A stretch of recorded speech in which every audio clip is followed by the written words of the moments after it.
CM Siddaramaiah ಪತ್ನಿಗೆ MUDA site ಹಂಚಿಕೆ ವಿಚಾರಕ್ಕೆ ಸಂಬಂಧಪಟ್ಟಂತೆ ಆ ಪ್ರಕರಣಕ್ಕೆ ಸಂಬಂಧಪಟ್ಟಂತೆ ಸೈಟ್ನ ಸಂಪೂರ್ಣ ಮಾಹಿತಿ ಈಗ ಟಿವಿ9 ನಲ್ಲಿ ನಾವು ನಿಮಗೆ ನೀಡ್ತಾ ಇದ್ದೀವಿ. ಏನಾಗಿದೆ, ಏನು ನಡೆದಿರುವಂತಹ ವಿಚಾರ ಅಂತ ಹೇಳಿ ನಿಮಗೆ ಕಂಪ್ಲೀಟ್ ಡೀಟೇಲ್ಸ್ನ ನಾವು ಕೊಡ್ತಾ ಇದ್ದೀವಿ. ಸಿಎಂ ಸಿದ್ದರಾಮಯ್ಯ ಪತ್ನಿಗೆ ಒಟ್ಟು ಕೊಟ್ಟಿರುವಂತಹ ಸೈಟ್ಗಳು ಎಷ್ಟು ಗೊತ್ತಾ? 14. ಅದು ಬೇರೆ ಬೇರೆ ಡೈಮೆನ್ಷನ್ನ ಸೈಟ್ಗಳು. ಪಾರ್ವತಿ BM ಅವರಿಗೆ ನೀಡಿರುವಂತಹ ಸೈಟ್ನ ಸಂಪೂರ್ಣ ಮಾಹಿತಿ ಟಿವಿ9ಗೆ ಲಭ್ಯವಾಗಿದೆ. ಸೈಟ್ ನಂಬರ್ 1 ಪಾರ್ವತಿ ಅವರಿಗೆ ಸಾಂಕೇತಿಕ ದರ ನೀಡಿದ್ದು 1,000 ರೂಪಾಯಿ ಮಾತ್ರ. ವಿಜಯನಗರದ 3ನೇ ಹಂತದ B ಬ್ಲಾಕ್ನಲ್ಲಿ ನಿವೇಶನ ಹಂಚಿಕೆ ಆಯಿತು. ವಿಜಯನಗರದಲ್ಲಿ ಮಂಜೂರಾದ ನಿವೇಶನದ ಒಟ್ಟು ಸಂಖ್ಯೆ 5 ನಿವೇಶನಗಳನ್ನು ಕೊಟ್ಟಿದ್ದಾರೆ. ಇಲ್ಲಿ B ಬ್ಲಾಕ್ನಲ್ಲಿ 12x18 ಮೀಟರ್, ಇದು ಮೂಡಾದ ಅಳತೆ. 40-60 ಅಡಿ ಸೈಟ್ ವಿತರಣೆ ಮಾಡಿರುವಂತಹ ಮೂಡ. ನಿವೇಶನದ ಬಾಪ್ತುಗಳ 50-50 ಅನುಪಾತದಲ್ಲಿ ಕೊಟ್ಟಿದ್ದಾರೆ. ಇದು ಅಂದರೆ 50% ಆಫ್ ಅವರ ಒಂದು ಭೂಮಿ ಏನು ಕಬಳಿಕೆ ಆಗಿತ್ತು ಅಥವಾ ಅದನ್ನು ತೆಗೆದುಕೊಂಡು ಅವರು ಇದನ್ನು ಡೆವಲಪ್ ಮಾಡಿಬಿಟ್ಟಿದ್ರು ಮೂಡಾದವರು ಅಂತ ಹೇಳಿ ಇತ್ತಲ್ಲ, ಅದಕ್ಕೆ ಪರ್ಯಾಯವಾಗಿ ಕೊಟ್ಟಿರುವಂಥದ್ದು, ಪರಿಹಾರದ ರೂಪದಲ್ಲಿ ಕೊಟ್ಟಿರುವಂಥದ್ದು. ಸಿಎಂ ಪತ್ನಿ ಪಾರ್ವತಿಗೆ ಹಂಚಿಕೆ ಆಗಿರುವಂತಹ ಸೈಟ್ ನಂಬರ್ 2 ಯಾವುದು? ಪಾರ್ವತಿ BM ಅವರಿಗೆ ಕೊಟ್ಟಿರುವಂತಹ ಒಂದು ಸೈಟ್ ಇದು. ಅಲ್ಲೂ ಕೂಡ 1,000 ರೂಪಾಯಿ ಸಾಂಕೇತಿಕ ದರ. ಇದು ವಿಜಯನಗರದ 3ನೇ ಹಂತದ E ಬ್ಲಾಕ್ನಲ್ಲಿ ಮಂಜೂರಾದ ನಿವೇಶನದ ಸಂಖ್ಯೆ 213. ಇಲ್ಲಿ 15x24 ಮೀಟರ್ ಅಂತ ಹೇಳಿದ್ರೆ 50x80 ಅಡಿಯಲ್ಲಿ ಫೀಟ್ಗಳಲ್ಲಿ ನಿಮ್ಗೆ ಹೇಳೋದಾದ್ರೆ ಒಂದು ಸೈಟ್ ಅನ್ನ ಇಲ್ಲೂ ಕೂಡ ಕೊಟ್ಟಿದ್ದಾರೆ. ಇದು ಕೂಡ 50-50 ಅನುಪಾತದಲ್ಲಿ ಕೊಟ್ಟಿರುವಂಥದ್ದು.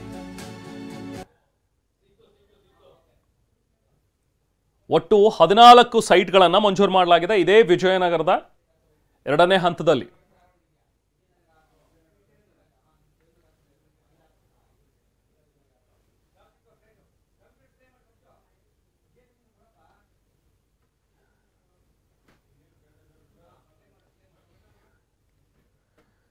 ಸಿಎಂ ಪತ್ನಿಗೆ ಮಂಜೂರಾಗಿರುವಂತಹ ಒಂದು ಸೈಟ್ಗಳನ್ನು ನಿಮಗೆ ನಾವು ತೋರಿಸ್ತಾ ಇದ್ದೀವಿ ಡೀಟೇಲ್ಸ್.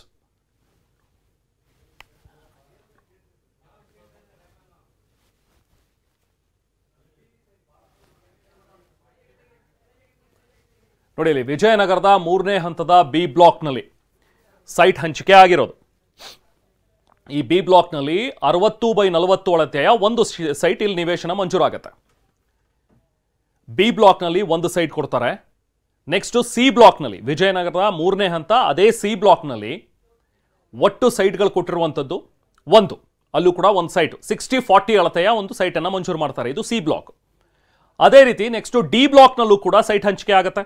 ವಿಜಯನಗರ 3ನೇ ಹಂತದ D ಬ್ಲಾಕ್ನಲ್ಲಿ ಹಂಚಿಕೆ ಆಗಿರುವಂತಹ ಸೈಟ್ಗಳ ಸಂಖ್ಯೆ 2 ನಿವೇಶನಗಳನ್ನು ಕೊಡ್ತಾರೆ. ಇಲ್ಲೂ ಕೂಡ 60-40 ಅಳತೆಯ 2 ನಿವೇಶನಗಳು ಮಂಜೂರಾಗುತ್ತೆ. ಇನ್ನು ವಿಜಯನಗರದ 3ನೇ ಹಂತದ E ಬ್ಲಾಕ್ನಲ್ಲೂ ಕೂಡ ಸೈಟ್ ಹಂಚಿಕೆ ಆಗಿದೆ. E ಬ್ಲಾಕ್ನಲ್ಲಿ ಒಟ್ಟು 4 ನಿವೇಶನಗಳನ್ನು ಮಂಜೂರು ಮಾಡ್ತಾರೆ. 50x80 ಅಳತೆ ದೊಡ್ಡ ಸೈಟ್ಗಳು ಇವೆಲ್ಲವೂ ಕೂಡ 50x80 ಅಳತೆಯಲ್ಲಿ ಕೊಡ್ತಾರೆ. ವಿಜಯನಗರ 4ನೇ ಹಂತ 2ನೇ ಫೇಸ್ನಲ್ಲೂ ಕೂಡ ಸೈಟ್ಗಳ ಹಂಚಿಕೆ ಆಗುತ್ತೆ. ಸೊ 4ನೇ ಹಂತದಲ್ಲಿ 50-40 ಅಳತೆಯ 2 ನಿವೇಶನಗಳನ್ನು ಮಂಜೂರು ಮಾಡಲಾಗಿದೆ. ಸೊ ಹೀಗೆ ವಿಜಯನಗರದ 4ನೇ ಹಂತ 2ನೇ ಫೇಸ್ನಲ್ಲಿ ಮತ್ತಷ್ಟು ಸೈಟ್ಗಳು ಕೂಡ ಹಂಚಿಕೆ ಆಗುತ್ತೆ. ಬೇರೆ ಬೇರೆ ಡೈಮೆನ್ಷನ್ನಲ್ಲಿ 50-80, 60-40, 30-40 ಈ ಥರದ ಅಳತೆಯಲ್ಲಿ ಒಂದಷ್ಟು ಸೈಟ್ಗಳು ಹಂಚಿಕೆ ಆಗಿವೆ. ಸೊ ಒಟ್ಟು 14 ಸೈಟ್ಗಳನ್ನು ಮಂಜೂರು ಮಾಡಿದ್ದಾರೆ. ಮತ್ತಷ್ಟು ಡೀಟೇಲ್ಸ್ ಪಡೆಯೋಣ ನಾವು ಪ್ರತಿನಿಧಿ ರಾಮಿಂದ. ರಾಮ್, ಈಗಾಗಲೇ ನಾವು ಕೂಡ ಡೀಟೇಲ್ಸ್ನ ಗಮನಿಸ್ತಾ ಇದ್ವಿ. ಒಟ್ಟು 14 ಸೈಟ್ಗಳು ಬೇರೆ ಬೇರೆ ಡೈಮೆನ್ಷನ್ನಲ್ಲಿ ಸೇಮ್ ವಿಜಯನಗರದಲ್ಲಿ ಕೊಟ್ಟಿರುವಂತಹ ಒಂದು ಸೈಟ್ಗಳ ಬಗ್ಗೆ ಈಗ ಡೀಟೇಲ್ಸ್ ಸಿಗ್ತಾ ಇದೆ. ಸೊ ಒಟ್ಟಾರೆ ಎಲ್ಲೋ ಒಂದು ಕಡೆ ಇದರಲ್ಲಿ ಅಕ್ರಮ ನಡೆದಿದೆ ಅನ್ನುವಂಥದ್ರ ಬಗ್ಗೆ ಅನುಮಾನಗಳು ಮೂಡೋ ರೀತಿಯಲ್ಲಿನೇ ಕಾಣಿಸ್ಕೊಳ್ತಾ ಇವೆ ಈ ಹಂಚಿಕೆ ಪ್ರಕ್ರಿಯೆಗಳು ಕೂಡ ನೋಡ್ತಾ ಹೋದ್ರೆ. ರಾಮ್, ರಮನ್, ಖಂಡಿತವಾಗಿಯೂ ಮುಡಾದಲ್ಲಿ ಒಂದು ಕಡೆ ಕಾನೂನು ಬಾಹಿರವಾಗಿ ನಿಯಮ ಬಾಹಿರವಾಗಿ 50-50 ಅನುಪಾತದ ಒಂದು ಪರಿಹಾರ ನೀಡುವಲ್ಲಿ ಎಲ್ಲ ಅಧಿಕಾರಿಗಳು ಸಹ ಎಡವಟ್ಟನ್ನು ಮಾಡಿದ್ದಾರೆ, ಅಕ್ರಮವನ್ನು ಮಾಡಿದ್ದಾರೆ ಎಂದು ಆರೋಪ ಕೇಳಿ ಬಂದರೆ ಸಿಎಂ ಸಿದ್ದರಾಮಯ್ಯ ಅವರ ಪತ್ನಿ ಹೆಸರಲ್ಲಿ ಅವರ ಜಮೀನನ್ನು ವಶಪಡಿಸಿಕೊಂಡು ಅವರಿಗೆ ಏನು ಬದಲಿ ನಿವೇಶನವನ್ನು ಕೊಟ್ಟಿದ್ದಾರೆ. ಇಲ್ಲಿ ಅಂದರೆ ಕಡಿಮೆ ಬೆಲೆಯ ಒಂದು ಜಮೀನನ್ನು ತೆಗೆದುಕೊಂಡು ಹೆಚ್ಚಿನ ಬೆಲೆ ಮೌಲ್ಯದ ಭೂಮಿಯನ್ನು ಕೊಟ್ಟಿದ್ದಾರೆ ಅನ್ನೋ ಆರೋಪ ಕೇಳಿ ಬಂದಿತ್ತು. ಇದೀಗ ಟಿವಿ9 ಏನು ಸಿದ್ದರಾಮಯ್ಯ ಅವರ ಪತ್ನಿ ಪಾರ್ವತಿ ಅವರಿಗೆ ಬದಲಿಯಾಗಿ ಕೊಟ್ಟಿರುವಂತಹ 16 14 ನಿವೇಶನದ ಸಂಪೂರ್ಣ ಮಾಹಿತಿಯನ್ನ ದಾಖಲೆ ಸಮೇತ ತೋರಿಸುವಂತ ಕೆಲಸವನ್ನ ಮಾಡ್ತಾ ಇದೆ. ಅಂದ್ರೆ ಪ್ರಮುಖವಾಗಿ ಇವರ ಕೆಸರೆ ಏನಿದೆ ಆ ಭಾಗದಲ್ಲಿ ಅವರ ಜಮೀನು 3 ಎಕರೆ 16 ಗುಂಟೆಯನ್ನ ವಶಪಡಿಸಿಕೊಂಡಿದ್ರು. ಅದಕ್ಕೆ ಬದಲಿಯಾಗಿ ಮೈಸೂರಿನ ಪ್ರಮುಖ ಬಡಾವಣೆಗಳಲ್ಲಿ ಒಂದಾದಂತಹ ವಿಜಯನಗರದ 3ನೇ ಹಂತದಲ್ಲಿ ಒಟ್ಟು 14 ನಿವೇಶನಗಳನ್ನು ನೀಡಿದೆ. ಅದರಲ್ಲಿ ಪ್ರಮುಖವಾಗಿ ಎಲ್ಲ ಅಳತೆಯ ತಾವು ಹೇಳಿದಂತೆ ಖಂಡಿತವಾಗಿಯೂ 50-80, 40-60, 30-40 ಅಳತೆಯ ನಿವೇಶನವನ್ನು ನೀಡಿದೆ. 50-80ಯ 6 ನಿವೇಶನಗಳನ್ನ, 40-60ಯ 6 ನಿವೇಶನಗಳನ್ನ, 30-40ಯ 2 ನಿವೇಶನಗಳನ್ನ ಕೊಡುವಂತ ಕೆಲಸವನ್ನು ಮಾಡಿದ್ದಾರೆ. ಅಂದ್ರೆ ಈಗ ಅವರ ಜಮೀನು ಇದ್ದಂತಹ ಜಾಗದಲ್ಲಿ ಅಂದಾಜು ಮಾರುಕಟ್ಟೆ ಮೌಲ್ಯ ಚದರಡಿಗೆ 2,000 ರೂಪಾಯಿ ಇತ್ತು. ಆದರೆ ಈಗ ಅವರು ನಿವೇಶನವನ್ನು ಪಡೆದುಕೊಂಡಿರುವಂತಹ ಸ್ಥಳದಲ್ಲಿ 1 ಚದರಡಿಗೆ 10 ರಿಂದ 12,000 ರೂಪಾಯಿಯ ಬೆಲೆ ಇದೆ. ಅಂದರೆ ಪ್ರಮುಖವಾಗಿ 2,000 ರೂಪಾಯಿಗೆ ಏನು ಬೆಲೆಗೆ ಮಾರಾಟವಾಗ್ತಾ ಇದ್ದಂತಹ ಸ್ಥಳದಲ್ಲಿ 10 ರಿಂದ 12,000 ರೂಪಾಯಿಗೆ ಮಾರಾಟವಾಗುವಂತಹ ಸ್ಥಳದಲ್ಲಿ ಅವರಿಗೆ ಒಂದು ಜಾಗವನ್ನು ನೀಡಲಾಗಿದೆ.